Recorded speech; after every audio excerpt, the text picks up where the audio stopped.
Singing songs of joy and peace, so I wish I had. It's getting away long. Keep going slowly, stage pretty green.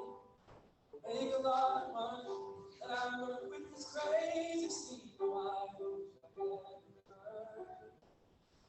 It's getting away long. Oh, I wish I had been so long. I would teach my feet to fly.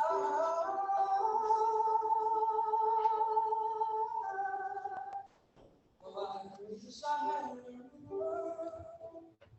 Stay away long.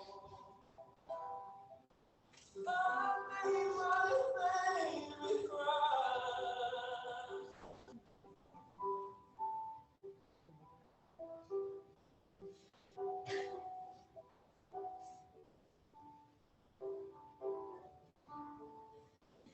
Try hard to go with me and you.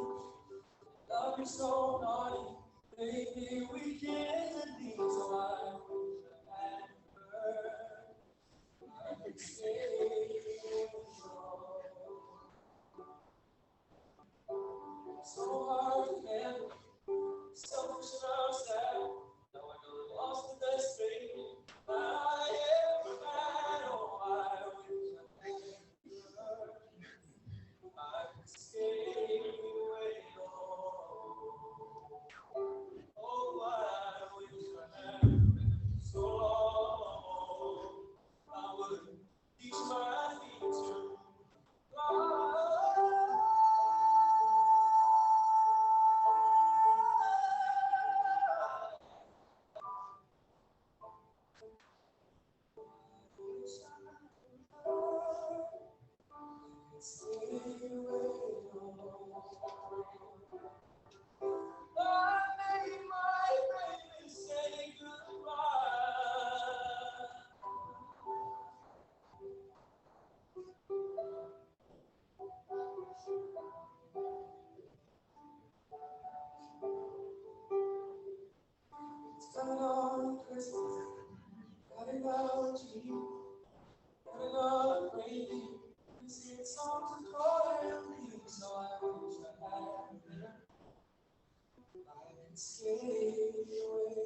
Good afternoon. Welcome to the memorial of Joshua Waters. My name is Kate. I was Josh's roommate for the first 2 years that he lived in Chicago. I can confidently say that people in this room are the best people in the entire world. People around you are probably loving, open-minded, kind people. I know that because that's who Josh was. That's who he surrounded himself with. Actually, one of his clients turned friends messaged me and said that anyone Josh loves is someone I know I will love. That's who was everything. Josh was a lot of things to a lot of people, and he touched many lives in immeasurable ways. He was a dedicated therapist with an entrepreneurial spirit. I actually don't know anyone who is better suited for their profession than Josh. He truly loved meeting people, talking to them, and helping them. He was also a creative person with a beautiful voice that I know a lot of us wish we could hear just one more time.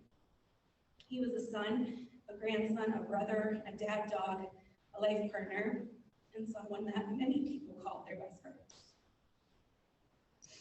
To me, Josh was a house. Within each room was a unique part of it.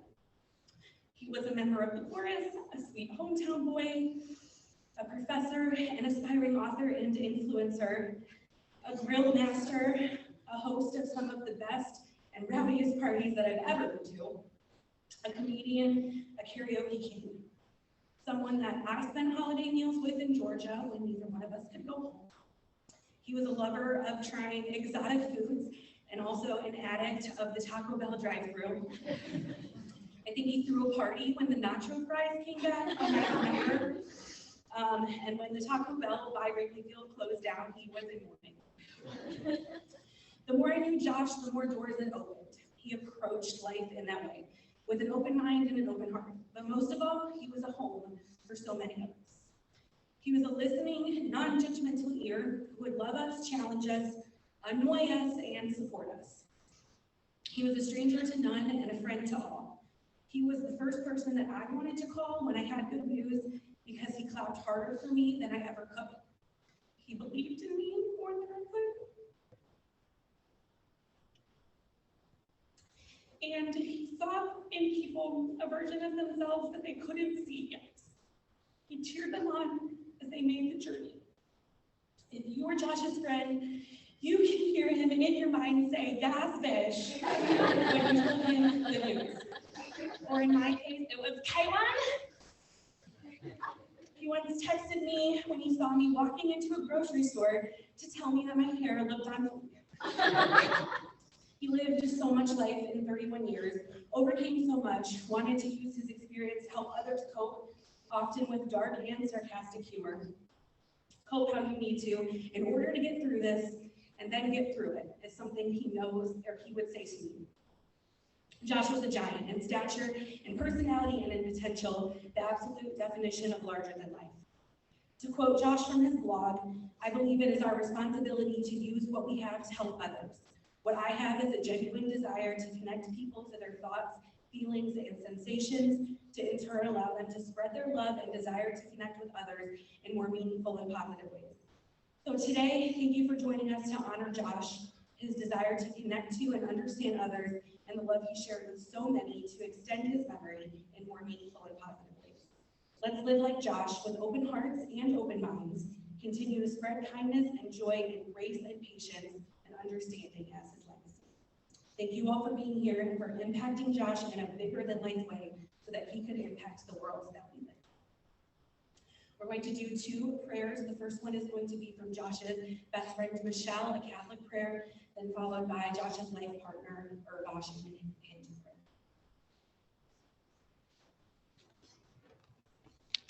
The sound isn't the best, so I'm going to just move this closer. Okay.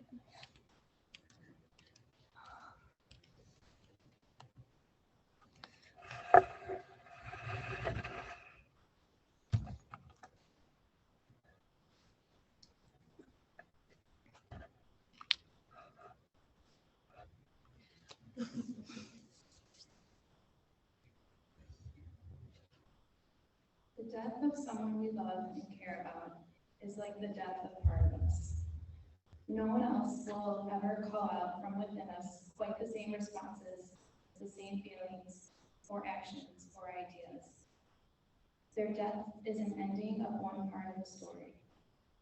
Lord, as we look back over Josh's life, we ask to be thankful and to continue on in our own lives and what must be laid to rest. Our love for him reminds us that sharing in one another's lives brings both support and pain. Our being parted from him reminds us our own mortality and that your love is enduring.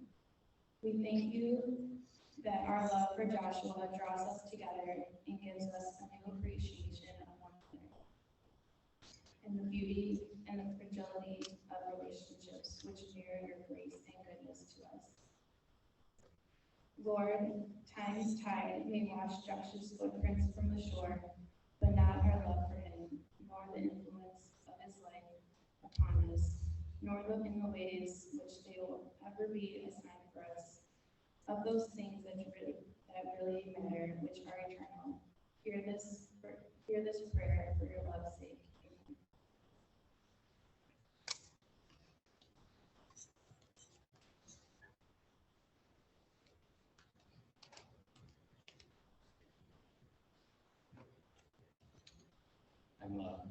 I practice Hinduism, and when Josh and I started dating, he would practice Hinduism with me as well.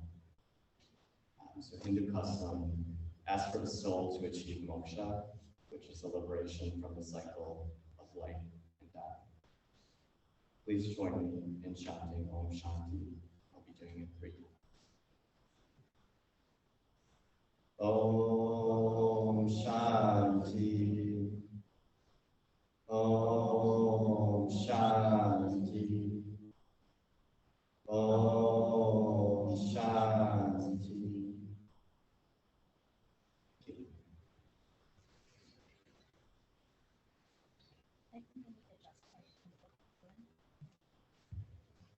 Thank you.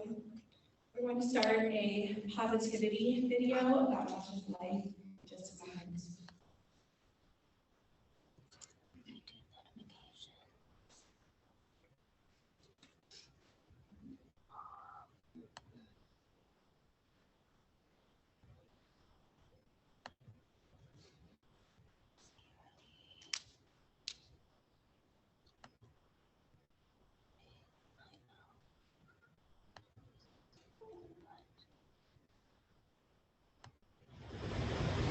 What I was saying is that system, just like how it's coming out of our relationship, our what sounds needs to activate is rise up and fight. If you don't have enough blood cells, question, our bodies will continue to deteriorate. Just like our relationships, we have to put that same energy. I think in our relationships and our lives overall, positivity and optimism is the right blood cell. You know, I've worked in mental health for 7 years in fields. I worked with juvenile justice, children's services, and I worked with a lot of populations that were really underserved. And a lot of what I learned through their trauma and their experience is that no matter how much negative or how deeply impacted you've been by the experiences of your life, as long as you have one positive, that's all you need to make it worth it to continue going. You know, if you're struggling in a marriage, if you're potentially losing a job, if you have issues with your kids or your parents, or maybe even just understanding yourself, as long as you're still trying, if you obviously still have hope, you'll be able to figure it out.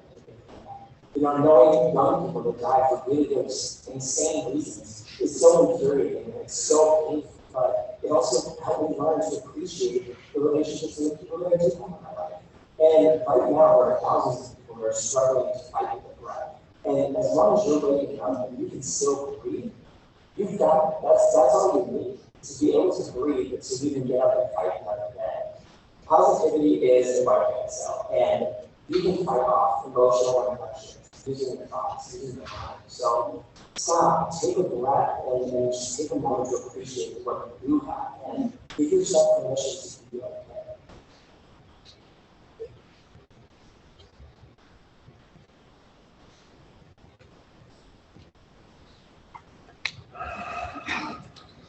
Josh spread positivity in his everyday life, and I consider ourselves very lucky to be able to have these videos and his blog to look back on and not have to wonder what he would say to us, because we have what he would say to us. We're going to have a tribute from Monica, who is Josh's boss here in Chicago, also his mentoring friend. I remember when he came to visit Chicago from Georgia, and we had looked at apartments, and he had interviewed with 2 jobs, and when he got the call about one job that he didn't particularly want, he said he was going to hold out for an offer for Monica because he said it was right. And so I'm so glad that she was here to guide him in his first couple of years in Chicago. Monica.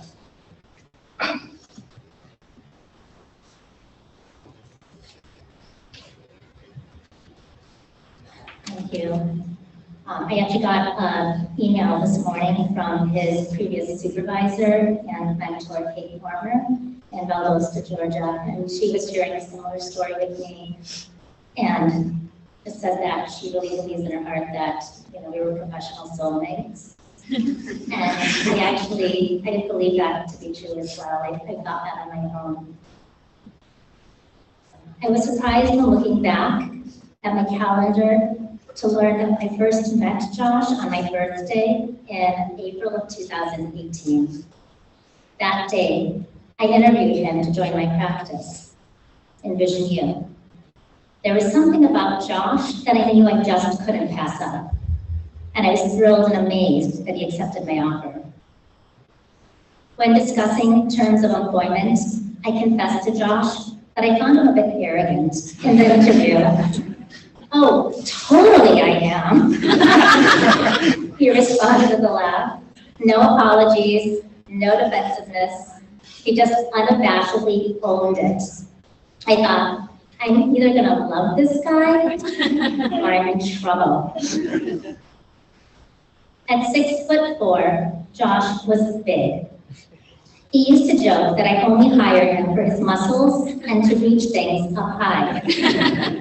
As the only male on our team, he was kind of right. But he was so big, uncontainably big.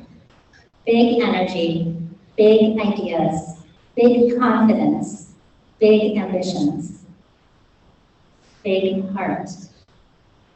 I sensed how his bigness was also real strength, not some grandiose mask many people hide behind, but real strength.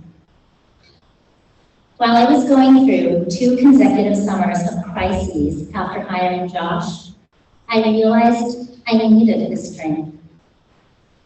It's difficult for me to lean on others, but I trusted that his strength was big enough to support me. Josh wasn't just big for me, he was big for others. He was the pillar on which so many people leaned. I'm now learning far beyond what I'd ever imagined. His friends, family, co-workers, interns, clients, students, colleagues, and newbies in his life, people he had just met. He made himself available to others. He inserted himself and care onto others, fully, always. I look at Ravash, and I would see how you and Josh shared big love. Transcendental, radiant, grounded, devotional, respectful, committed, big love. Josh admired you and adored you. He just knew you were meant for him and he for you. Everything about Josh was for people and his relationships. It drove him to be who he was and to do what he does. So he knew to hold out for only the biggest and the realest kind of love. And he found that with you. I used to say that Josh is the equivalent of 2 humans. I now know there is no numerical limit to how many human equivalents he actually was. Josh was a superhuman because big wasn't even big enough for Josh. He had to be super. And Josh is super in every sense of the word. He's so super. He has touched people's hearts whom he's never met, even in death. It's such a Josh thing to do. Josh's spirit will continue to extend beyond his body and life. He will live on in his students and trainees who have internalized Josh in their work, in their thinking, and in their hearts. Josh was more than an educator and supervisor. He was their cheerleader, mentor, and caring big brother.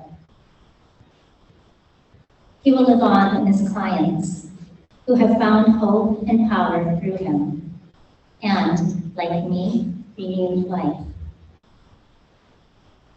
He will live on in my practice, my team, and me, where Josh created light and visions and deep connections and growth and laughter and love. He showed us that together we are stronger. And in his absence, everyone has risen to meet unfathomable challenges, helping to address all the tasky things, stepping into his big shoes of leadership, and honoring his example that the whole truly is greater than the sum of its parts. He's showing us that we can be big too. I would not be who I am without having met Josh on my birthday in April of 2018. And I see him as a gift from above. He gave me new life, new hope. He sparked a new part of me to be born. I'd like to end with this poem shared by Rachel Diamond and Christina Brown from Adler University, where he taught in their couples and family therapy graduate program. When Great Trees Fall by Maya Angelou. When great trees fall, rocks on distant hills shudder. Lions hunker down in tall grasses, and even elephants lumber after safety. When great trees fall in forests, small things recoil into silence, their senses eroded beyond fear. When great souls die, the air around us becomes light, rare, sterile. We breathe briefly. Our eyes briefly see with a hurtful clarity. Our memory, suddenly sharpened, examines, gnaws on kind words unsaid, promised walks never taken. Great souls die, and our reality, bound to them, takes leave of us. Our souls, dependent upon their nature, now shrink, listen. Our minds, formed and informed by their radiance, fall away. We are not so much maddened as reduced to the unutterable ignorance of dark, cold caves. And when great souls die, after a period, peace blooms, slowly and always irregularly. Space is filled with a kind of soothing electric vibration. Our senses restored, never to be the same, whisper to us. They existed. They existed. We can be and be better, for they existed. Thank you.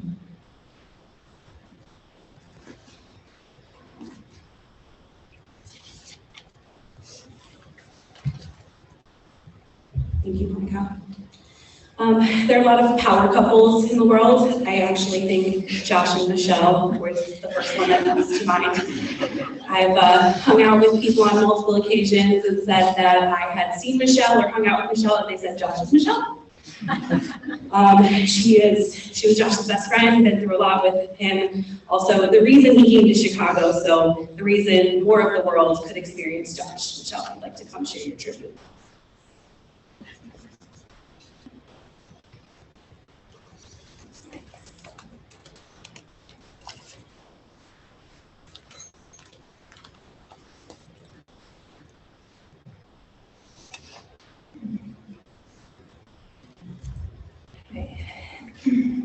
The first time I met Josh was in choir practice. He was loud. I remember thinking across the room, man, this guy's probably gonna annoy me. But as I approached him to introduce myself, I honestly can't remember much except leaving the choir practice with him and saying, oh my God, are we friends? Josh and I just had an immediate click, just instant. Have you ever had a moment where the universe clicks and you just know this is exactly where I'm supposed to be at that exact moment? And that was one of those moments for me. The year before meeting Josh, I was a freshman in college at the University of Iowa, wanting to move back to Chicago because I didn't feel like I belonged to any group of friends. And then I joined the Newman Singers, which is a Catholic choir that traveled on the weekends to sing at different churches. Real lot. When I look back at my college experience, of course I'm thankful for my education, but what I was always extra grateful for were the friends that I met in that choir, and for that feeling like this is where I was supposed to meet my best friend Josh. As I look back at our friendship, the recurring theme is laughter. When I think of Josh, I hear his infectious laugh. I see his bright smile, and I hear that sarcastic, sassy tone we use to make any joke even funnier. As I was thinking about writing this speech, all I could think about was how sad I was, and I thought, okay, what am I here to do? What is my duty to have the privilege to stand here and talk about Josh today? Is it to use you guys as my personal therapy session? I wish, but I think my job as his best friend, being able to speak to all of you, is to make you smile and even maybe chuckle thinking about Josh. So now let me do my best friend duty by embarrassing him. As all college kids do, we drank sometimes. There was one night in particular, I think it was one of his birthdays in college, and every friend that came into the bar, he would be like, let's take a shot of Rumplemans. And everyone would like take the shot and be like, Rumplemans, really? And I'm sure the bar was probably taking inventory and was like, we need to order another bottle of Rumplemans. And they were like, really? This has never happened before. Anyway, he was just generous, always wanted everyone to have a good time. When we were both 21, we drove from Iowa City to Key West, and we learned a lot about each other in those 52 hours that we were in the car together. We learned that Josh and I both love to meet strangers at bars or wherever, and not for anything else but to learn their story. Josh usually bonded mostly with older women, surprisingly, but also not surprisingly. But we would meet these people and they would just pour their souls onto us, but especially to Josh. He just had a way of letting strangers know that it was okay to be yourself, or it was just okay to feel your feelings. And I love that about him. At this point, college is over and we decided to take career paths that are very different, but very similar. Him, a marriage and family therapist, and me, a hairstylist. So obviously I don't have training to be a therapist, but I owe so much to Josh for letting me mimic even just a little bit of information or a little bit of knowledge he had in interacting with others. He taught me how to listen. He taught me how to be empathetic. He taught me how to think rationally and logically, which I'm still working on. But when clients come to me for hair, I channel Josh, WWJD. What would Josh do?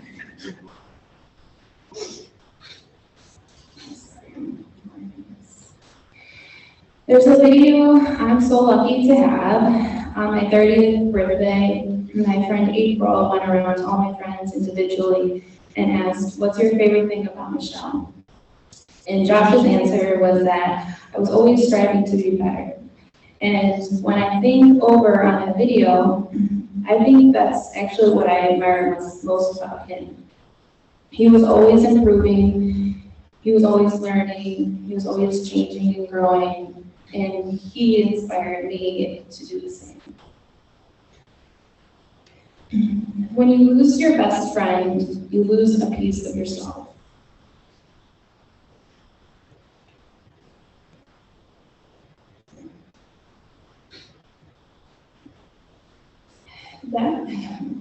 That piece of me will never be whole again. But what's gotten me through this week is thinking about things that Josh would think is funny, which is going to make me stop crying. And I've shared this with a few of you, but I think it's hilarious. And but the cliche that's like, whoever is passed, so Josh would want you to be happy, is a saying. And every time I think of that, I laugh because if Josh were here, he would say, "Ew, Michelle, be sad for me." I hope you guys get that. But, anyway, I wanted to leave you guys smiling, and I just want to say, Josh, I will miss you so much, sweetie, and rest in peace, my angel.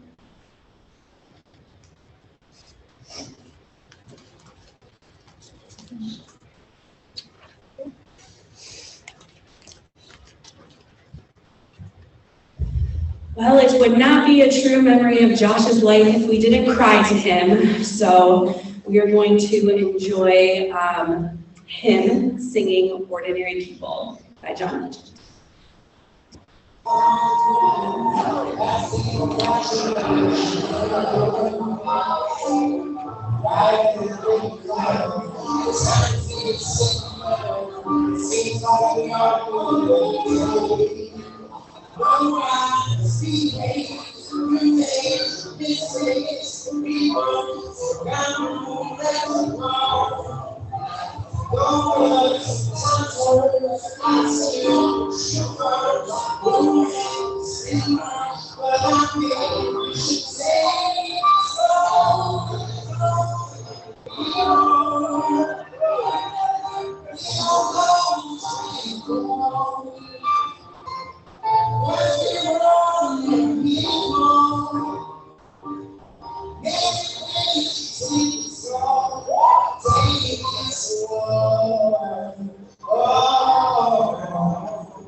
Is that the arrogance?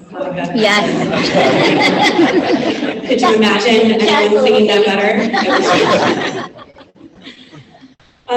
Okay, so a lot of people felt like Josh's family. There is someone here that would like to speak that is Josh's family with his cousin, Jada. Come on up.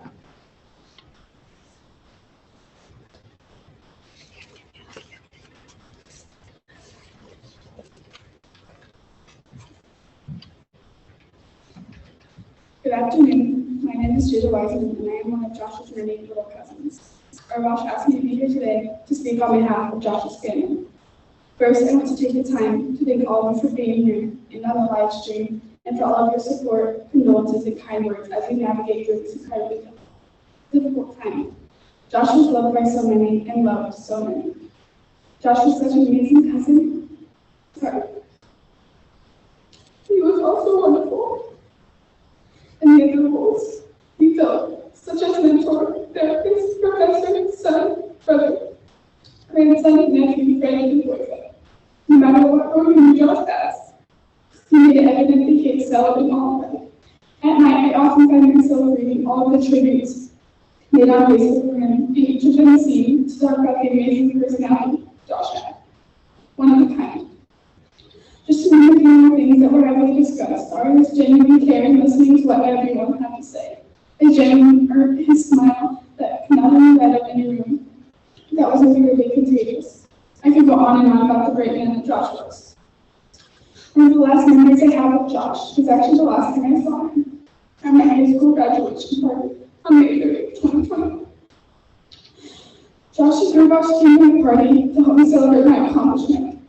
I honestly do not think words can describe how proud he was of me. At the end of my party, I was back in the venue, and he came up to me and said, "Jada, what are you doing?" To which I replied, "What are you doing?" He finally said, "Oh my gosh, can you back me and go sit down? You did not back me to a party." I think I looked back because I knew better than to argue with him. Josh was my biggest cheerleader and hype to which he was for a lot of people, more than I could probably imagine. Josh was a huge influence and mentor in helping me decide to attend the University of Iowa, just like he had in years past. This brings me to another great memory of him. My mom and I had arranged a time back in December with him to discuss college and everything that comes along with this new venture I was about to take on. So as we were having this discussion about the two schools I was interested in, the University of Iowa or a local community college, Josh asked, "Jada, why didn't you go to the community college?" Of course, I replied with, "Well, it is cheaper."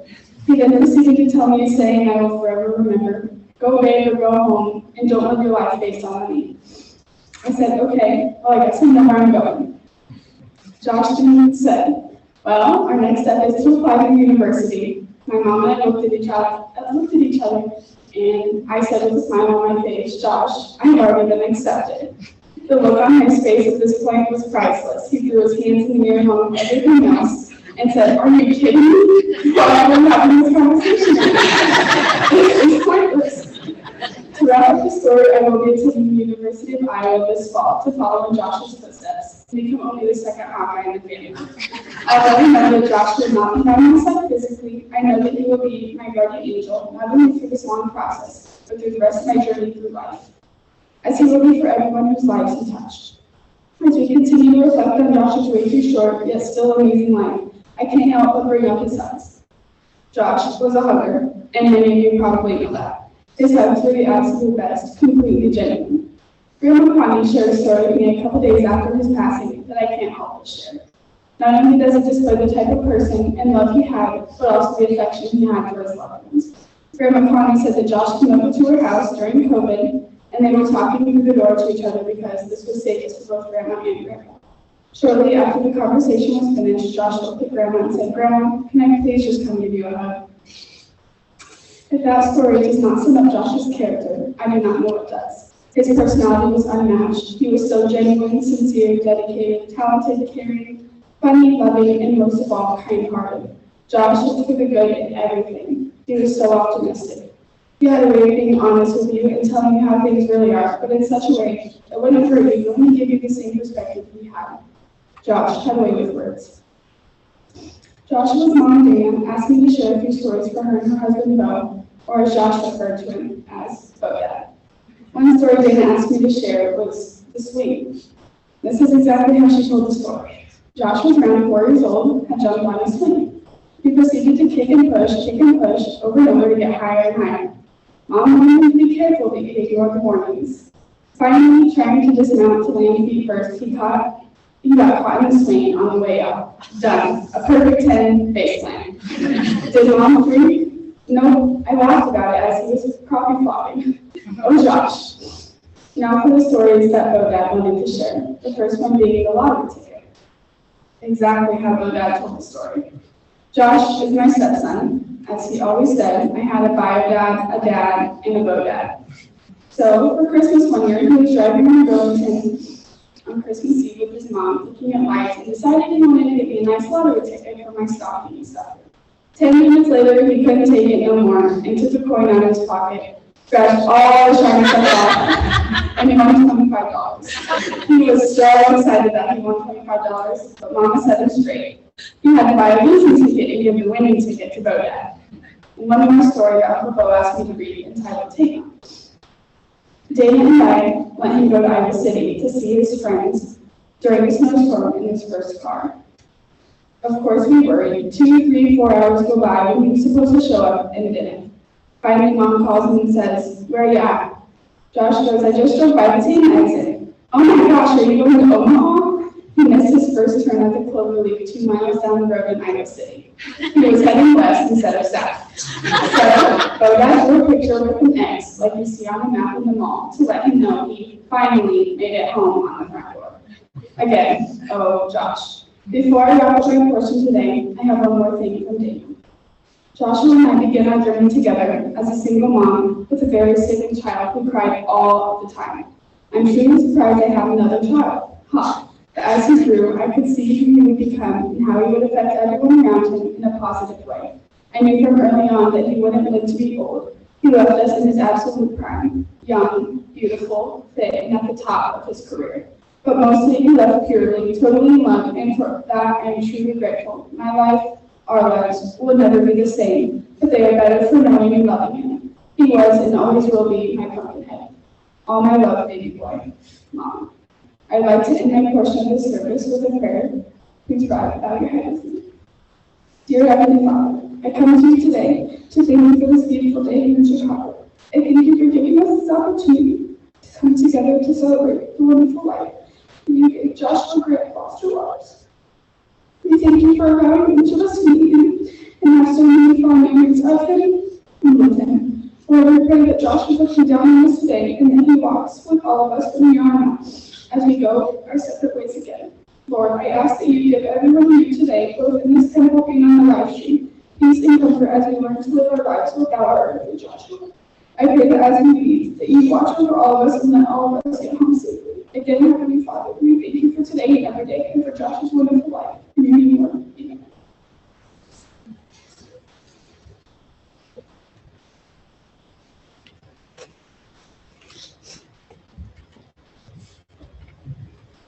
So I was Josh's roommate when he moved here to Chicago. I moved here 6 months before him, and he called me and came and visited Michelle and saw me for dinner. And when he got back to Georgia, called me about a week later and said, "I'm going to move to Chicago." And I said, "Do you want a roommate?" And he said, "No."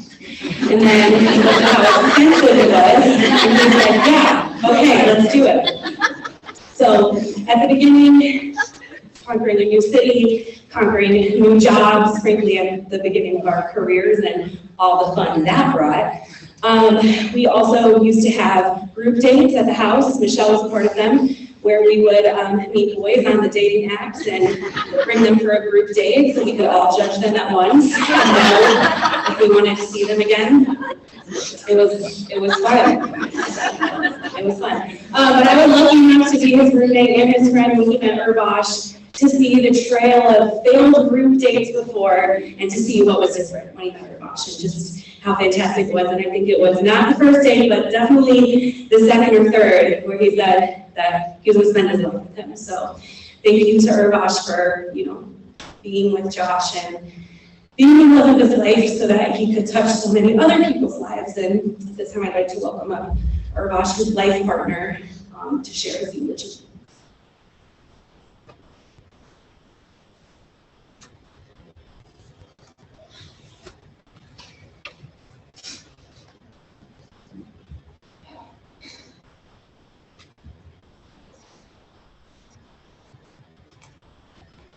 Thank you all for joining to celebrate Josh and heal together from his past. Today would not be possible without the immense support from many, especially Monica and Michelle. This week has been devastatingly challenging, heartbreaking, and somber. I would not have been able to make it through this week without the outpouring of love from all of you and the large team of family and friends rallying behind me, especially my mother, Janki, my best friend, Anissa, and my love, Joshua, who has been guiding me and giving me strength every single moment along the way. Honestly, I just don't know where to start. I never thought I would be giving Josh's eulogy at 28. We were planning on doing so many things. Buying a house next year, building a family, spending the rest of our lives together. His sudden passing was tragic and traumatic. But I'm still keeping faith that Josh fulfilled his purpose by bringing all of us together. And somehow, everything happens for a reason. Maybe that reason is to teach us how to be better people. To appreciate each other for being alive. To say I love you more. To follow our passions. To become more vulnerable. I can go on and on. Maybe we were gifted with this existence to show us how to live. And his absence will teach and remind us that we all need to be better for ourselves, for him, and for each other. I know he's in a peaceful place after living a life full of beautiful memories, infectious smiles, and having a heart of gold. You guys have heard this about 3 times now, but Joshua was a giant. He literally had 4 names. Joshua Grant Foster Myers. And at a towering 6'4" with a wingspan that now extends beyond the horizon. His life, just like all of ours, started as a tiny embryo that grew with nourishment and love into the handsome, blossoming tree he became, with roots grounded in all the relationships he formed and branches that embody all of the traits Josh demonstrated: compassion, kindness, ambition, determination, thoughtfulness, enthusiasm, respect, loyalty, intellect, talent. I could go on and on. That handsome blossoming tree has been battered by a storm none of us saw coming. His roots, which include you and me, his family, friends, teachers, mentors, colleagues, clients, and of course, Nautilus and his plants. All of us together will weather the storm, and together uphold the legacy Josh personified. Josh's passion for taking care of others started at home. He delicately and affectionately tended to his plants like his mother Dana.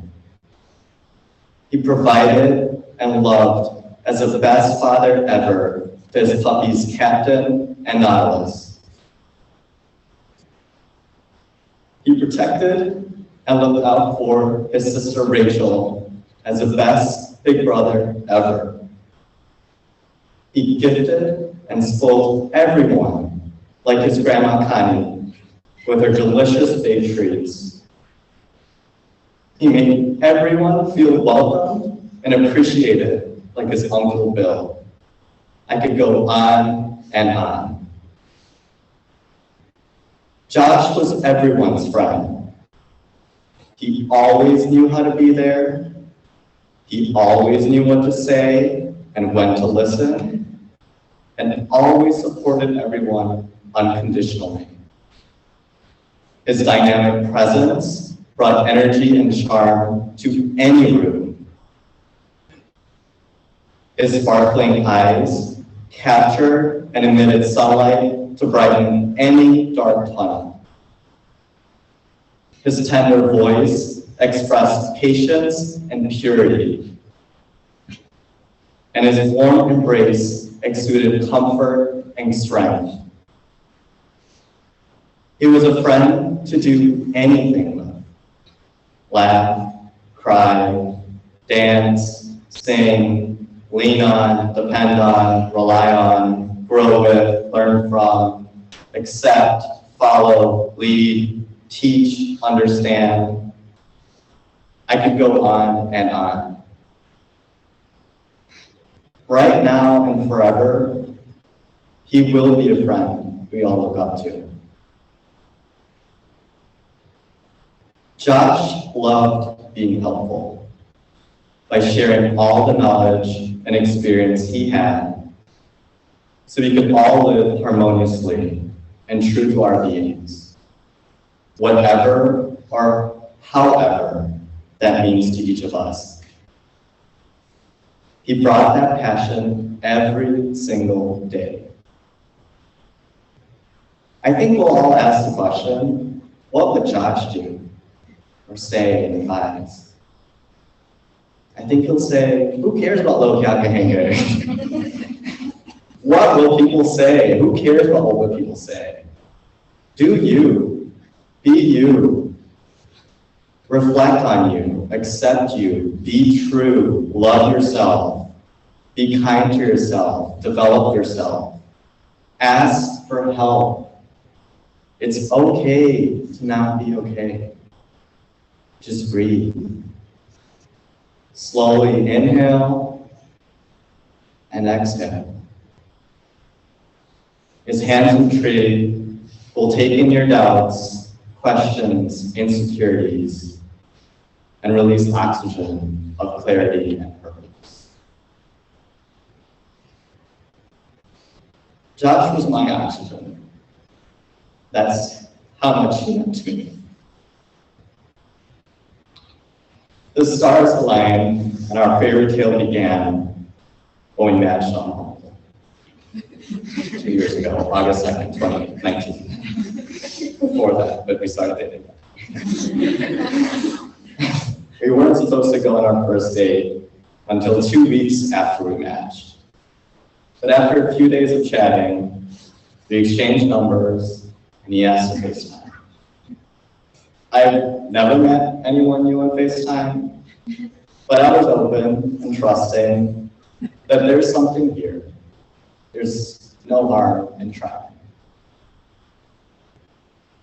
We talked for 4 hours that night, and we cleared the next evening to meet a week sooner than we were originally planning. The first time we met was 2 souls reconnecting after not seeing each other for a while. We just sat, admired, and giggled with each other the entire evening. And even though the night ended with an awful first kiss, which I always say, I just couldn't hold back. I knew he was special, and we knew something beautiful was growing. Our relationship made me believe in true love again. Every single day, we actively practice kindness, transparency, honesty, loyalty, communication, dedication, support. And we started and ended every day telling each other how much we loved and appreciated each other. We did everything partners would dream of. Built a beautiful home with our puppy, had a wonderful family and friends, and took care of each other and ourselves. It isn't fair that our relationship was cut short so tragically, but we'll be okay. And I'll be okay. Because I know he's okay. And in a good place. And I have no doubts that our souls will meet again. For the 31 years of Josh's life, that tiny embryo, which grew to a handsome blossoming tree, with the roots of all his relationships, all of us, you and me, and his soaring branches of values will forever reach for the sun and sky. And like the phoenix from his beloved Harry Potter, his handsome blossoming tree will forever flourish with seeds of wisdom, vivacity, and joy through all of us as we continue to grow and attempt to stretch our own aspirational branches as high in the sky toward the sun and light as Josh did. I love you forever and ever. Thank you for having us in your life until we meet again. Thank you.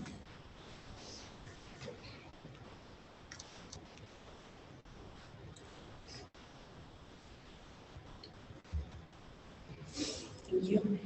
We finished with one more memorial video on Josh, and then we'll break to Nadine's, and I'll give you the information on that.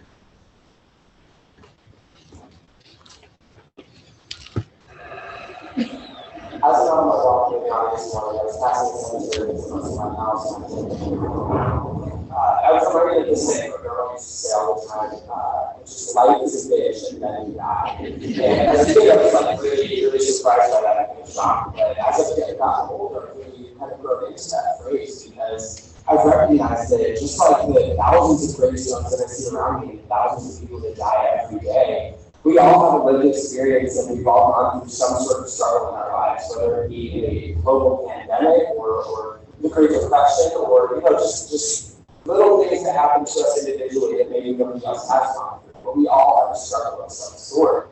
And there's a lot of helplessness going on in the world right now. All of my clients and all the therapists that I know, and my family and friends, everybody has this sense of helplessness. Not necessarily hopelessness, but helplessness, and that we can't do anything. And to be perfectly honest, I do my job most days now, like shutting out the webcam, obviously, to do my job. Feeling really just sad and frustrated that there's nothing I can really do to take away the pain that everybody's experiencing right now. And usually I have some tools, I have some coping skills that we can use to work through these things. Right now, there's nothing we can do, just get through it. And so I was really reminded that quote that I said, because life really is a bitch. And especially right now, there's nothing but bad news every single day. And even outside of COVID, there are people in my network whose family and friends have died and gone through some really traumatic experiences. And there's nothing we can do to stop all that from happening. The one thing we can do is control how we perceive it and control how we react to it, because we don't have to suffer while we're already in pain. Suffering is the needless pain. It's pain beyond what is actually helpful. And so, if there's anything that I could ask you guys to remember and hold on to right now is that life is a bitch and then you die. So you might as well figure out how to enjoy it while you're here.